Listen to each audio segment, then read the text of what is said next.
Bom dia, meus amores. Nós vamos continuar com a nossa aula agora, depois das avaliações. Até sexta-feira as avaliações estarão aí abertas. Quero que vocês tenham uma boa sorte, boa avaliação. Leiam direitinho para responder. Em ciências, a última matéria que nós estudamos foi matemática. Aí entramos no Dia das Crianças, Dia do Professor e nossas avaliações. Nós vamos dar continuidade agora com as nossas apostilas. Quem não tem apostila, por favor, entre em contato, porque eu ainda tenho apostilas em casa. Eu acredito que a única que está terminando é matemática, mas o restante eu tenho aqui. A gestora teve esse trabalho de mandar imprimir todas. Então, aqueles pais que não tiverem, por favor, venham pegar para acompanhar seus filhos com as atividades, que eles vão perder sim, mas pouco, né? Porque eu espero que vocês continuem o trabalho aí em casa. No último de ciências, estamos trabalhando já em sementes, né? E como nós não tínhamos as apostilas, a professora parou de trabalhar as apostilas. E aí eu vou dar continuidade. Eu coloquei lá como se nós estivéssemos na página 91, se eu não me engano, mas eu acho que eu me enganei.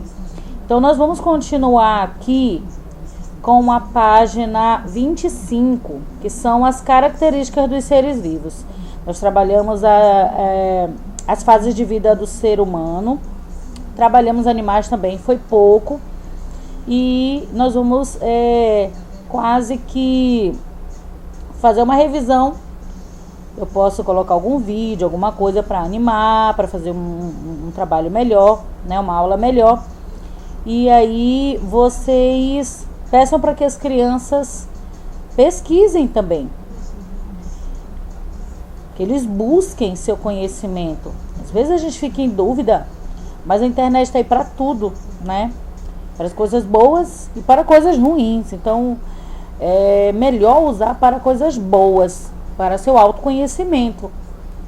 Nós temos aqui as características dos seres vivos. Nós temos seres vivos, a reprodução e como os seres vivos podem ser agrupados. Então, seres vivos. Quais são as características dos seres vivos? São plantas, são animais e podem ser o quê? Micro-organismos.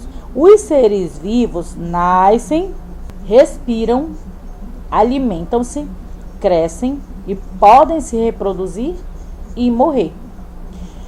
Quando eu digo para as minhas crianças que a plantinha tem vida, muitas vezes eu vejo as crianças passarem, arrancarem as folhas, os galhos, baterem nas plantas, surrarem as plantas. Eu mostro para elas que as plantas têm vida e que elas têm sangue também, não o nosso sangue, mas a seiva delas. E elas vivem, elas não saem dali para outro lugar, caminhando como nós, mas elas saem dali para crescer em outro lugar, porque suas sementes são dispersadas em outro lugar. E aí nós temos plantas em todos os lados. E a partir do momento que nós temos conscientização de que elas são importantes para nós, para a nossa sobrevivência, que é a partir dela que nós nos alimentamos, nós temos sombra, nós temos materiais, objetos dentro da nossa casa, tudo da nossa sobrevivência depende das plantinhas, né, dos seres vivos também, porque nós precisamos deles para sobreviver, um depende do outro para sobreviver. Aí nós vamos dar valor a eles, né? E não se achar como ser superior. Eu posso, eu devo, eu posso jogar lixo, eu posso cortar, eu posso devastar, eu posso acabar, e não sabe do futuro. Reprodução. A capacidade que os seres possuem de dar origem a outros seres da mesma espécie. A planta poder dar suas sementes para poder germinar e virar uma outra planta, crescer uma outra planta. Os seres vivos, como insetos e micro-organismos que nós não enxergamos, algas marinhas, por exemplo, né? Nós temos micro-organismos que elas são enxergadas apenas com microscópios. Nós também precisamos desses seres vivos para sobreviver. Como os seres vivos podem ser agrupados? Pelo que tem de parecido nas partes do corpo, pela maneira como se reproduzem e crescem. Nós temos assim, eu vou mostrar aí para vocês os agrupamentos. Então, nós temos vários agrupamentos, tanto de micro-organismos, como de plantas, como de animais, para que a gente possa conhecer melhor cada um deles. E aqui nós temos assim, nessa legenda vermelha, lembre-se, as grandes semelhanças permitem agrupar os seres vivos em reinos. Os reinos mais conhecidos são os das plantas e os dos animais. Eu posso mostrar aí para vocês daqui a pouco. Em um ecossistema, existem fatores abióticos, que são os fatores que não apresentam vida, como a água, a luz e o ar. E existem os fatores bióticos, que são aqueles que apresentam vida, e englobam todos os seres vivos. Mas o que faz com que uma bactéria, uma planta, uma minhoca ou até mesmo o ser humano sejam considerados seres vivos? Que características comuns esses organismos apresentam para serem classificados dessa forma? E é sobre isso que nós vamos conversar na aula de hoje. As características gerais dos seres vivos. Ao observarmos uma planta, um animal ou até mesmo uma bactéria, notamos que eles são bem diferentes, tanto em tamanho como na aparência. No entanto, todos os seres vivos têm uma característica em comum. Eles são formados por células. Mas o que é uma célula? Célula é a estrutura básica dos seres vivos, que na maioria das vezes apresenta dimensões reduzidas e, por esse motivo, não é visível sem o auxílio de um microscópio. Há seres vivos que são formados por apenas uma célula e por isso são chamados de seres unicelulares. As bactérias e os protozoários são exemplos de seres unicelulares. Há também os seres que são formados por várias células e por isso são chamados de pluricelulares. Os animais e os vegetais são exemplos de seres pluricelulares. Além disso, existem diferentes tipos de células de acordo com sua estrutura. As células procariontes e as células eucariontes. As células procariontes são células bem simples, que se formaram antes do surgimento da carioteca, e por esse motivo não apresentam um núcleo definido, e são formadas basicamente por membrana plasmática, citoplasma e material genético, que se encontra localizado diretamente no citoplasma. Já as células eucariontes são células mais complexas e que formam o núcleo verdadeiro. São formados basicamente pela membrana plasmática, citoplasma, núcleo e agora o material genético se encontra no interior. Além disso, todos os seres vivos apresentam um ciclo de vida, ou seja, todos os seres vivos nascem, crescem, podem se reproduzir e ao final do ciclo morrem. A duração do ciclo de vida é variável entre as espécies. Enquanto alguns seres vivos sobrevivem apenas um dia após atingir a fase adulta, como é o caso de alguns insetos, outros vivem milhares de anos, como alguns vegetais. Mas independente do tempo de duração do ciclo de vida, em determinado momento desse ciclo, os seres vivos morrem. E para garantir então que as espécies se mantenham no ambiente, os organismos podem se reproduzir de maneira assexuada ou sexuada, gerando novos indivíduos. Na reprodução assexuada, não ocorre a troca de material genético. Já na reprodução sexuada, ocorre essa troca de material genético, aumentando dessa forma a variabilidade genética do ser. Vocês viram que ao longo do tempo, estudiosos sentiram a necessidade de organizar a grande quantidade e diversidade de seres vivos na natureza, para assim facilitar seu estudo. Um dos primeiros estudiosos a classificar os seres vivos foi Aristóteles, ainda na Grécia Antiga, que com base em suas observações e estudos, classificou os seres vivos em 3 categorias, de acordo com sua importância no mundo. Na primeira categoria estão os vegetais, capazes de se nutrir e se reproduzir.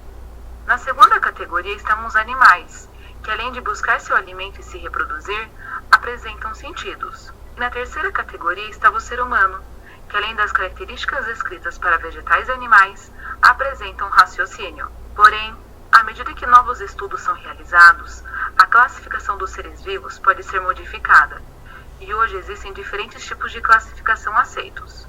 Isso ocorre porque novas propostas surgem constantemente e são analisadas pela comunidade científica.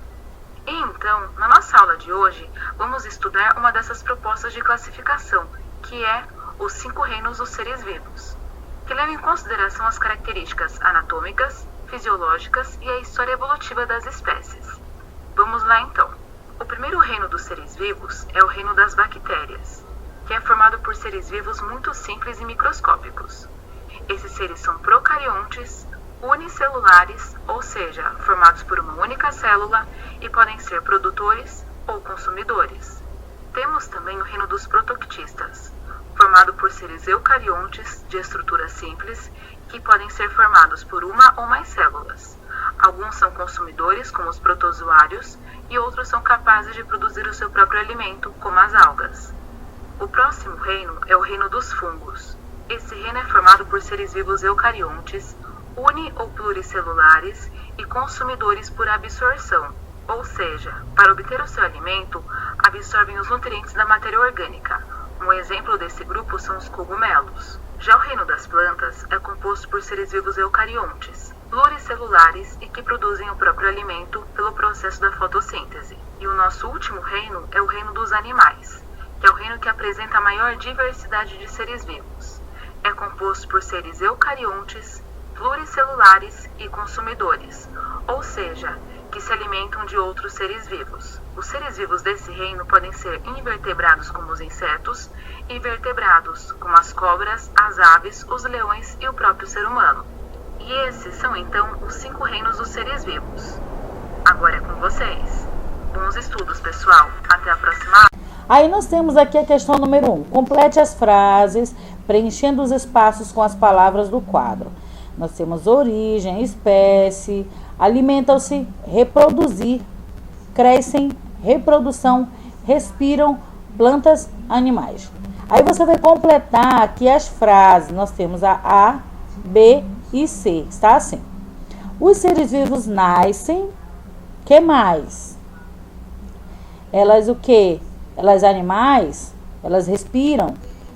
Elas crescem? Reprodução? Então, você vai completar aí conforme faça sentido esta frase para o que nós acabamos de estudar. 2. Como podem ser agrupados os seres vivos? E aí, você vai responder porque a professora já mencionou na aula aí anterior. 3. Por que as plantas e os animais são seres vivos? Também vai responder aí, se não souber pesquisa, mas a professora também já respondeu lá. Por que a reprodução é importante para os seres vivos? E 5, escreva o nome de 3 plantas e de 3 animais que você conhece. Na questão 6, pesquise e escreva sobre a importância das plantas e dos animais. Ilustre com recorte de jornais ou revistas. Se não tiver, você pode desenhar bem lindinho aí para mim. Qualquer coisa eu estarei aqui para dar apoio a vocês.